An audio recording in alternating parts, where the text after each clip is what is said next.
quiero renunciar expresamente a toda pretensión de originalidad para cerrar esta requisitoria. La justicia que tenemos y la que nos falta. Señores jueces, nunca más.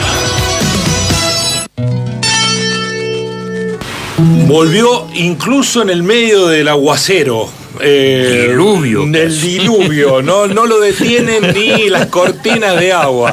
¿Cómo le va, Oscar Testa? Buen día. ¿Qué tal? Buen día, ¿Todo ¿cómo bien? están? Sí, por suerte, mojado, pero bien. Sí, pasado por agua. Pasado por agua, realmente es impresionante lo que ha llovido. Yo voy a tomar precauciones, ¿no? Porque supongo que las calles deben estar... Mucho problema en la calle, es decir, no se ven los cordones, los vados están parejos con el nivel de las calles, hay autos detenidos por todos lados, realmente está complicado. Bueno, esperemos que afloje un poco y se descargue rápidamente. Recién era impresionante, el agua en la calle. Era un diluvio realmente, era una lluvia del Caribe, ¿no? Sí, torrencial, realmente. Las que describe García Márquez en su literatura. Y por ahí también hay seguramente el hecho de que haya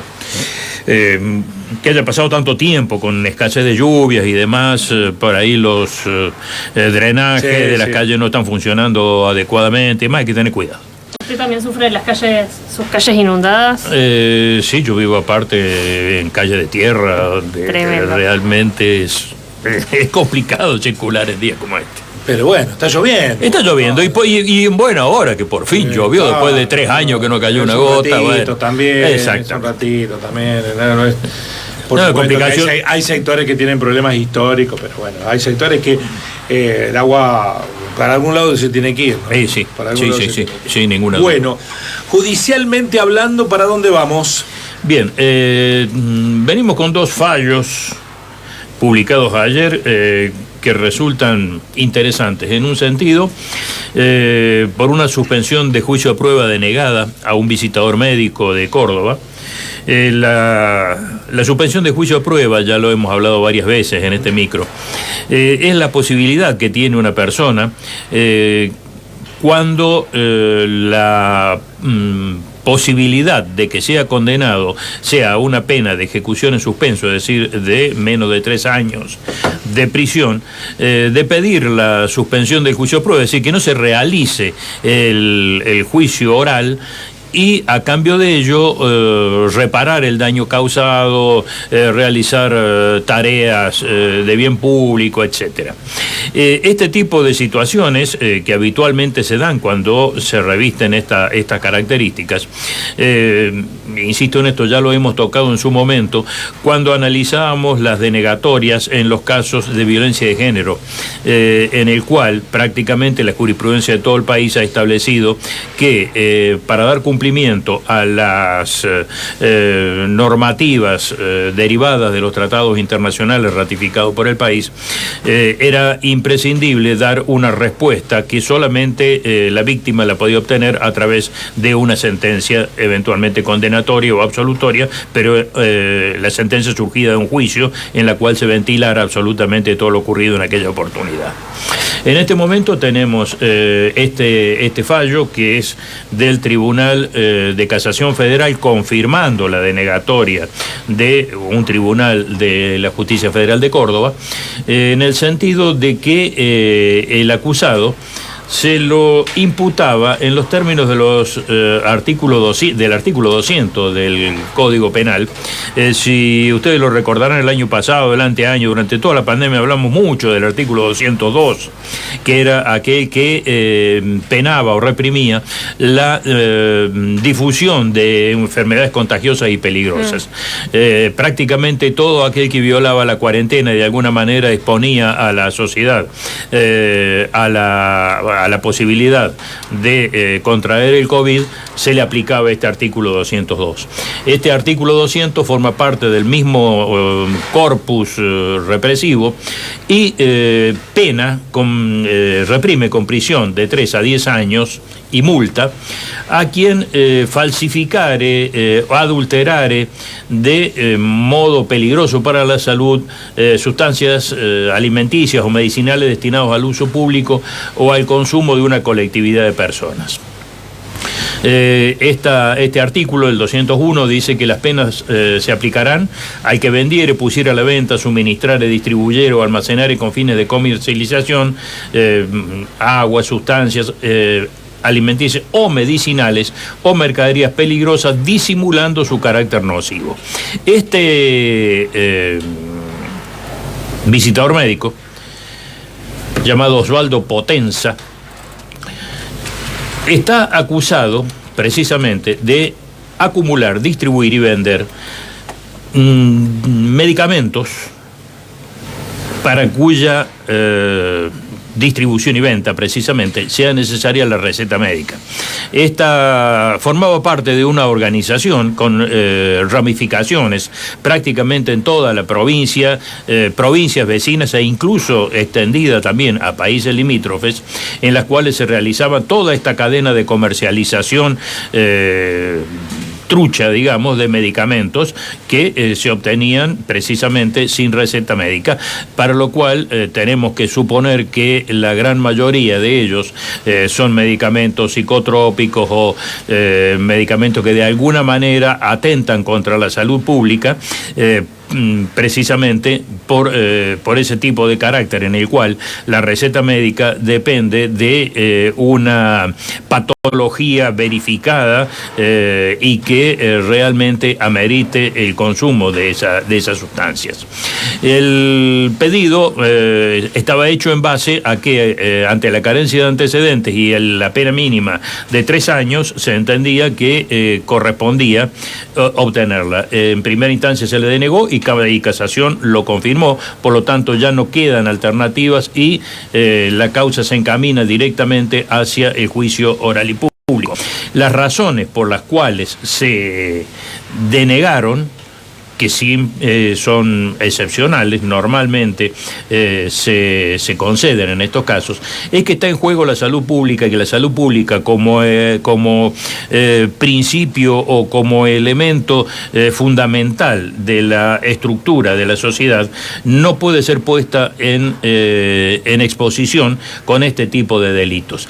En la causa madre existe una denuncia también y una tramitación por asociación ilícita en contra de Claudio Marcelino Ferreira, que sería el empresario que está en este momento procesado por liderar la banda que traficaba estos medicamentos sin autorización.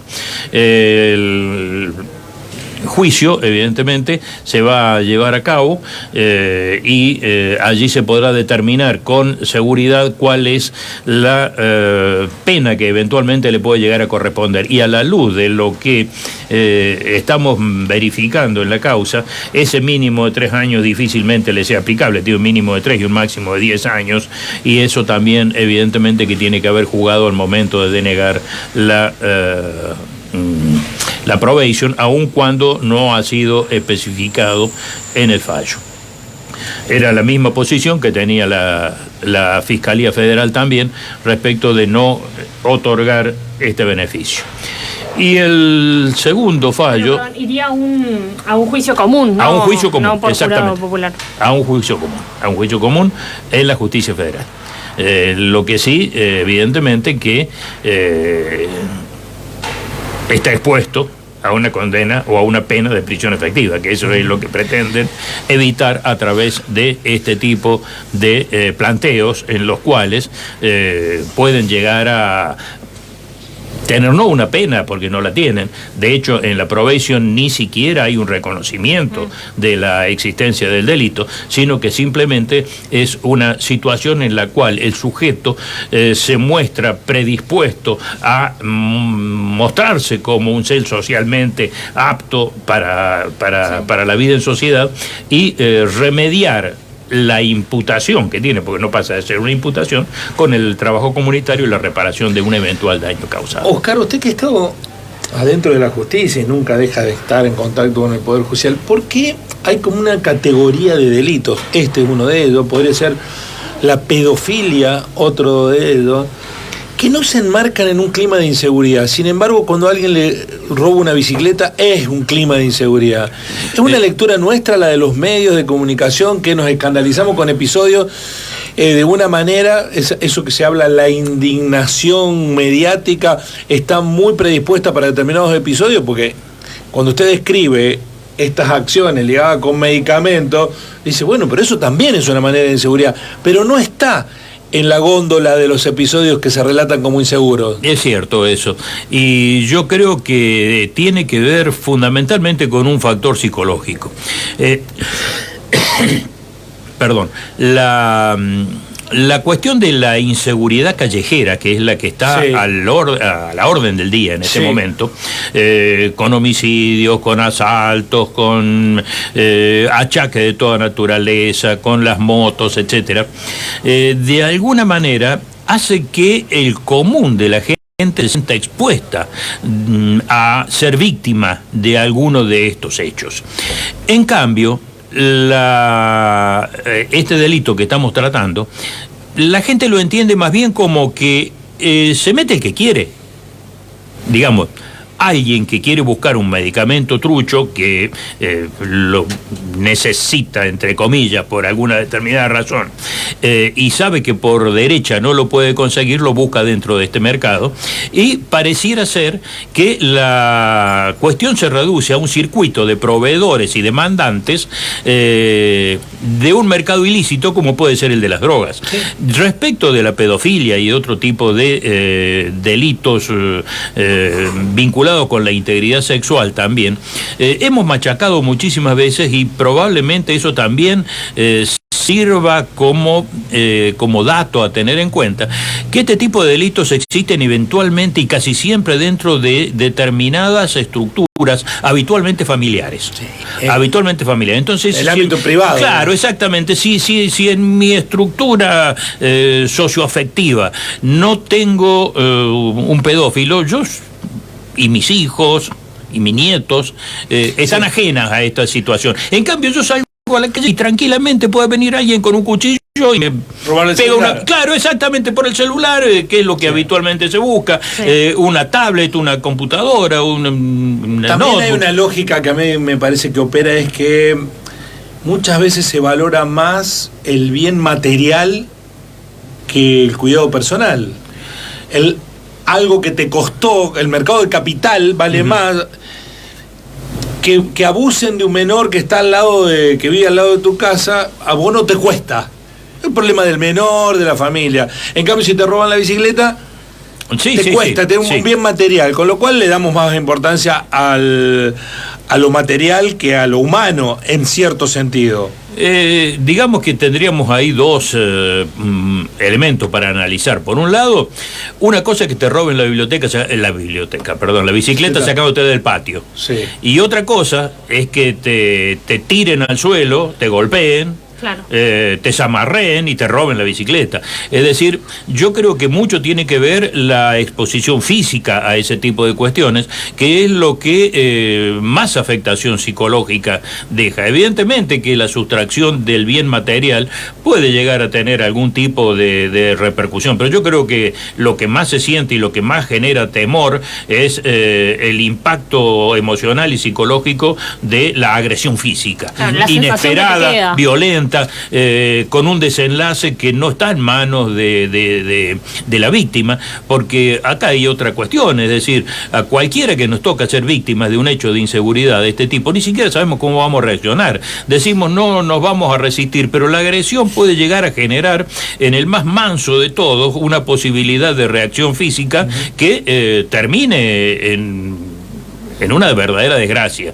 Ese tipo de cuestiones, evidentemente, cuando se empiezan a multiplicar, y en esto sí tiene que ver lo mediático, evidentemente que genera una sensación de zozobra, y que por allí la gente está intranquila, se cuida en la calle, en determinados lugares, en determinados horarios, se encierra más.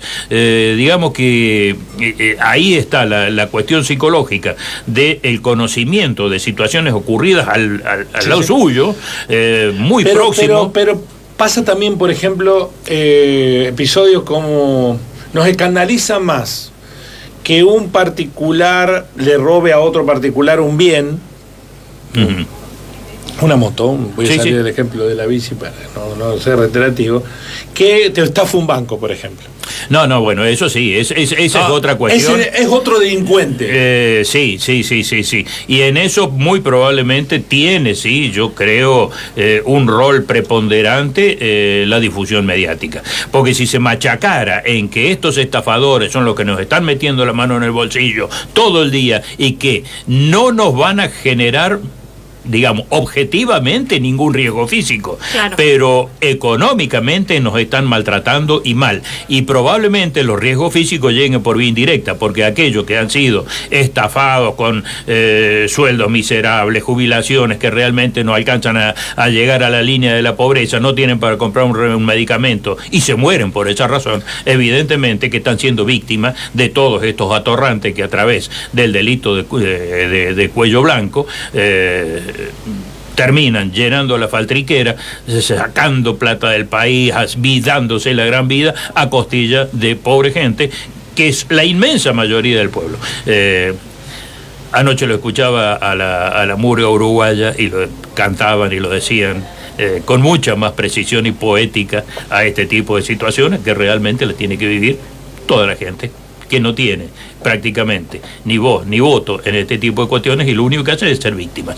Esto, evidentemente, que en la medida en que sea ocultado o tratado, disimulado por los medios, nunca le va a llegar. Ahora, si se insistiera y se pusiera en el tapete permanentemente que esta clase de delincuentes son tan peligrosos como los otros, evidentemente que la visión sería otra. Así pareciera que eso pasa por allá lejos, que no lo tocan a uno, sí, no puede hacer nada. Es un poco la resignación con la cual se lo lee y tiene bastante de sentido común eso, porque prácticamente la única alternativa hoy por hoy es votar a alguien que lo cambie y cuesta encontrarlo. Bueno, gracias por dos cosas. Primero, por instalar en la discusión, y segundo, por recuperar un término, atorrante, que hacía mucho que no lo escuchaba. El amigo Atorran se debe estar acordando. Exactamente. Los descendientes. El fabricante de los famosos caños. Los famosos caños se debe estar acordando. Así. Aunque en Francia no debe estar pensando en eso por estas horas, que hay un par de problemas un poquito más importantes. Lo corrijo, le puedo corregir la plana, sin ánimo de ser maestro ciruela. No son los medios, son periodistas, productores, gerentes que... Estoy totalmente de acuerdo. Acá en este programa o dentro de esta esfera no se oculta ni se tapa nada de todo. Bueno, claro, los medios también es un abstracto que nos sirve para zafar de responsabilidades. Los medios son periodistas que deciden esto lo pregunto, no lo pregunto, esto va como contenido, no va contenido, gerentes que te presionan para eso, dueños de medios que tienen intereses, negocios. Se cae en esta idea difusa de cuando vos decís los medios todos quedan abajo del paragüita. Sí. Y acá hay nombre y apellido que todos los días deciden muchas cosas que te cuentan y otras que te ocultan. Es imprescindible clarificando todo eso y también en la medida en que sea posible denunciarlas a este tipo de cuestiones, quiénes son los medios y quiénes son los periodistas que lo hacen. Es más o menos lo mismo que decíamos, como que los políticos son todos iguales, no son todos iguales, que los jueces son todos iguales, no son todos iguales, sino que hay que poner nombre y apellido y decir en dónde se están mandando cada trapisonda, como para que por lo menos los oyentes de este programa se puedan ir formando una idea de quién es quién. Muchas gracias, Oscar. Hasta el jueves. Hasta el próximo jueves.